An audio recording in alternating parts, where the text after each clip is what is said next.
एक बार की बात है, एक छोटे से गांव में रवि नाम का किसान रहा करता था। उसके पड़ोस में किशन नाम का किसान भी रहता था। रवि और किशन दोनों मेहनती थे। दोनों के पास समान खेत थे और दोनों अपने अपने खेत में बहुत मेहनत करते थे।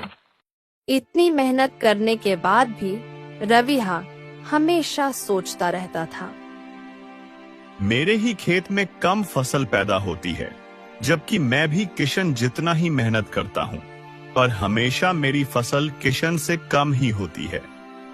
इसी बात को लेकर वह हमेशा किशन से जलता था।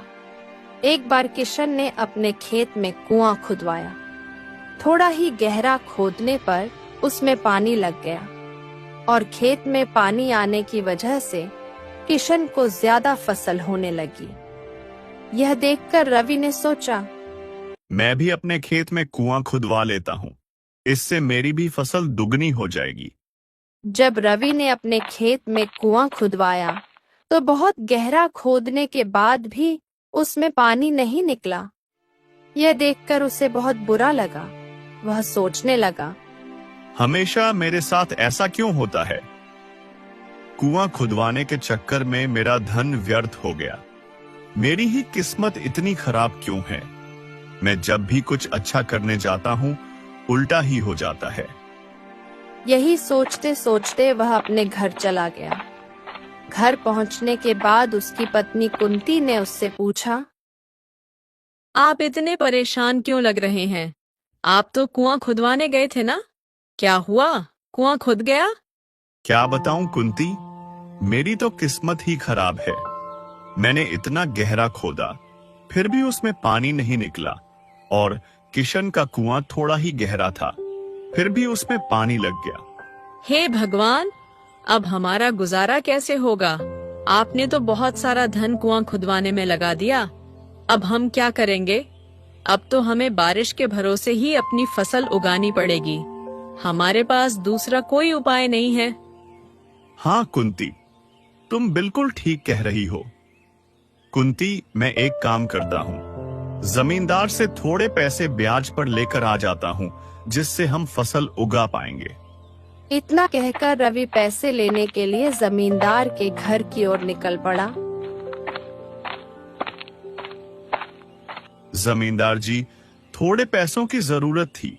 दरअसल खेत में कुआं खुदवाने में बहुत सारा धन लग गया और खेत को पानी भी नहीं लगा। इस वजह से पैसे की थोड़ी दिक्कत हो गई है, इसी वजह से थोड़े पैसे चाहिए थे। चलो ठीक है, कोई बात नहीं, पर तुम्हें पता तो है ना कि मैं बिना कुछ गिरवी रखे ब्याज के पैसे नहीं देता। जमींदार जी, मेरे पास तो खेत के अलावा कोई चीज नहीं है जो मैं आपके पास गिरवी रख सकूं। आप एक काम कीजिए, मेरा खेत ही गिरवी रख लीजिए, मैं आपके पैसे जल्द ही लौटा दूंगा। और वहां से थोड़े पैसे लेकर आ गया। ऐसे ही कुछ दिन बीत गए। थोड़े दिनों बाद किशन और रवि दोनों के खेतों में फसल उगने लगी। इस बार तो फसल अच्छी निकल आई है और लगता है कि फसल इस बार अच्छी ही होगी, जिससे हम जमींदार का कर्ज चुका पाएंगे और थोड़ा धन हमें भी बच जाएगा। कुआं खुदवाने के चक्कर में जो नुकसान हुआ था, उसकी भी भरपाई हो जाएगी। यह सोचते सोचते रवि घर की ओर निकल गया। आ गए आप? और बताइए, फसल कैसी है? ठीक से तो हुई है ना? हाँ कुंती, फसल इस बार अच्छी उगी है। ऐसा लगता है कि हमें इस बार अच्छा मुनाफा होगा। जमींदार का कर्ज चुकाकर कुछ पैसे बच भी जाएंगे। भगवान का लाख लाख शुक्र है जो हमारी फसल ठीक है। अब हमारे दिन भी अच्छे हो जाएंगे। यह सोचकर दोनों पति पत्नी बहुत खुश हो गए। ऐसे ही कुछ दिन और बीत गए। रवि और किशन के खेत लहलहाने लगे, लेकिन फसल पूरी पकने से पहले ही एक दिन अचानक बहुत तेज बारिश शुरू हो गई। जोरों से हवा चलने लगी और इतनी तेज बारिश और हवा की वजह से सारी फसल खराब हो गई। यह देखकर किशन बहुत परेशान हो गया और घर चला गया।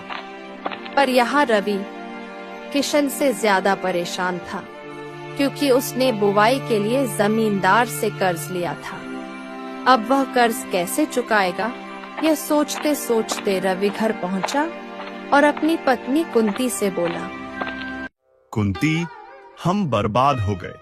पूरा खेत पानी से लबालब भरा है, सारी फसल खराब हो गई। मुझे तो कुछ समझ नहीं आ रहा, अब मैं क्या करूं? अब हम जमींदार के पैसे कैसे लौटाएंगे? अजी, आप हिम्मत मत हारिए, कोई न कोई उपाय जरूर होगा, थोड़ी हिम्मत रखिए। ऐसे ही कुछ दिन और बीत गए। एक दिन किशन रवि के घर के सामने से गुजर रहा था। तभी रवि ने उसे आवाज दी, अरे किशन भाई, कैसे हो? हाँ रवि भाई, ठीक हूँ। तुम बताओ, तुम कैसे हो? सब कुछ कैसा चल रहा है? क्या बताऊं किशन भाई, पिछली बार आंधी तूफान की वजह से सारी फसल खराब हो गई और जमींदार से जो कर्ज उठाया था वह भी नहीं चुका पाया। बहुत तकलीफ में हूं, कुछ समझ में नहीं आ रहा कि क्या करूं। और तुम कहां जा रहे हो? अरे रवि भाई, मेरा भी बहुत नुकसान हो गया। इतनी अच्छी फसल आई थी, सब की सब खराब हो गई। बहुत नुकसान हो गया। अभी फिर से बुवाई करने जा रहा हूँ। अब सब भगवान के ऊपर छोड़ देता हूँ। अगर भगवान की कृपा रही तो इस बार फसल अच्छी होगी। इतना कहकर किशन खेत की ओर निकल गया। किशन के जाने के बाद रवि सोचने लगा, अरे चलो, अच्छा हुआ, मेरी तो फसल इतनी ज्यादा नहीं थी। हर बार की तरह किशन की फसल मुझसे ज्यादा ही होने वाली थी, यानी कि उसका ज्यादा नुकसान हुआ है। यह सोच सोचकर रवि मन ही मन खुश हो गया। उधर किशन फिर से बुवाई की तैयारी करने लगा।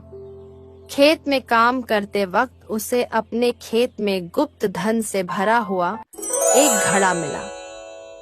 थोड़ी देर बाद एक आदमी वहां से गुजरता है और बोलता है, अरे रवि, तुमने सुना? वह अपना किशन भाई है ना, उसके खेत में एक सोने का घड़ा मिला है। उसकी तो किस्मत ही चमक गई। सच में किशन तो बहुत नसीब वाला निकला। रवि को यह सुनकर बहुत जलन होती है। उसे बहुत गुस्सा आता है और वह गुस्से में घर चला जाता है। घर जाकर सोचने लगता है, भगवान भी उसी का साथ देते हैं जिसके पास पहले से धन होता है। हम जैसे गरीबों का कोई साथ नहीं देता। भगवान भी हमारी तरफ नहीं देखते। किशन को तो उस घड़े की कोई जरूरत नहीं थी। उसके पास फिर से बुवाई करने के लिए पैसे भी थे, फिर भी भगवान ने उसे उसके खेत में सोने का घड़ा दिया। और मुझे देख लो, मेरे पास फूटी कौड़ी तक नहीं है। जमींदार से कर्ज लेकर फिर से बुवाई की थी, लेकिन वह भी सारी फसल बर्बाद हो गई। सोने का घड़ा उसे नहीं, मुझे मिलना चाहिए था। मुझे उसकी ज्यादा जरूरत थी, फिर भी भगवान ने मेरे लिए सोचा तक नहीं। सुनिए जी, क्या अकेले में बड़बड़ा रहे हो? आपको पता है किशन भाई है ना, उनके खेत में सोने का घड़ा मिला है। हाँ हाँ, मुझे पता है कुंती। जले पर नमक क्यों छिड़क रही हो? मैं जानता हूँ कि सोने का घड़ा मिला है। बार बार कहने की जरूरत नहीं, पूरे गांव को पता है। अच्छा, मुझे लगा आपको नहीं पता होगा। खैर छोड़िए, देखिए ना, उनके नसीब कितने अच्छे हैं। अब तो किशन की पत्नी बहुत इतरा के चलेगी। अब वे पैसे वाले जो हो गए हैं। सुना है उसे घड़े में इतना सोना मिला है कि हमारे पूरे गांव में भी किसी के पास उतना सोना नहीं है। अब तो किशन भैया बहुत अमीर बन जाएंगे। काश वह घड़ा हमारे खेत में मिल जाता तो कितना अच्छा होता। हम गांव में सबसे अमीर बन जाते। जागते हुए सपने मत देखो कुंती, हमारा नसीब ही खराब है। वह घड़ा सच में हमें मिलना चाहिए था, लेकिन किशन को मिला, जबकि उसे उसकी इतनी जरूरत नहीं थी। उसे घड़े की हमें सबसे ज्यादा जरूरत थी, फिर भी भगवान ने हमारे साथ ऐसा किया। आज हमारे घर में खाने तक को दाना नहीं है और उसे सोने के घड़े मिल रहे हैं। इससे बुरी बात और क्या हो सकती है।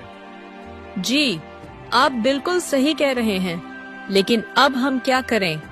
फिर से बुवाई करने के लिए हमारे पास पैसे भी नहीं हैं। जो भी पैसे थे सब खर्च हो गए। अब हमारे पास तो कोई रास्ता ही नहीं है। आपने कुछ सोचा है? क्या सोचूं कुंती? मुझे तो कुछ समझ में नहीं आ रहा। ऊपर से किशन के बारे में सोच सोच कर मेरा दिमाग खराब हो रहा है। अब नसीब को कोसने के अलावा और कर भी क्या सकते हैं। तभी उनके घर एक साधु बाबा आते हैं। बेटी, एक गिलास पानी तो देना। ठीक है बाबा, मैं अभी लाई। क्या हुआ बेटे, बहुत परेशान दिखाई दे रहे हो। बताकर क्या करूं बाबा? आप थोड़ी मेरी परेशानी का हल निकाल सकते हो। मेरा तो नसीब ही खराब है। किसी और से क्या कहना, जब हमारे नसीब में ही खोट हो। ऐसी बात नहीं है बेटा, तुम मुझे अपनी परेशानी तो बताओ। मुझे जो बन पड़ेगा मैं जरूर करूंगा। रवि बाबा को अपनी सारी परेशानियां बताता है। फिर बाबा उसे कहते हैं, चिंता मत करो बेटे, मेरे पास तुम्हारी हर समस्या का हल है। मैं तुम्हारी सारी गरीबी मिटा सकता हूँ। मैं तुम्हें ऐसा वरदान दूंगा कि तुम्हारी सारी समस्याओं का समाधान हो जाएगा। तुम जो चाहोगे, जो मांगोगे, सब कुछ तुम्हें मिलेगा। सच में बाबा, ऐसा हो सकता है? बाबा फिर जल्दी से मुझे वह वरदान दे दो कि मैं सब कुछ पा सकूं। मैं इस गांव का सबसे अमीर आदमी बनना चाहता हूं। बाबा कृपा कीजिए, मुझे वह वरदान दे दीजिए। मैं जिंदगी भर आपके चरण धोता रहूंगा। बाबा मुझ पर कृपा कर दीजिए। कृपा तो होगी बेटा, लेकिन उसके लिए एक शर्त है जो तुम्हें माननी पड़ेगी। अगर वह शर्त तुम मान लो तो ही वह वरदान मैं तुम्हें दे सकता हूँ, अन्यथा नहीं। उसके बदले में मैं आपकी सारी शर्तें मानने के लिए तैयार हूं बाबा। आप बस बोलिए, मैं मना नहीं करूंगा। मुझे आपकी सारी शर्तें मंजूर हैं। आप बस मुझे वह वरदान दे दीजिए।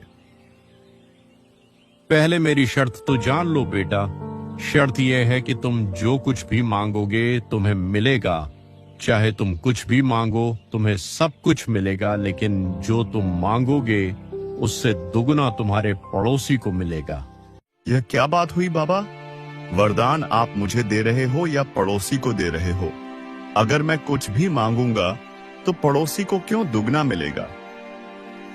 सोच लो बेटा, अगर तुम्हें सब कुछ पाना है तो मेरे पास यही एक वरदान है।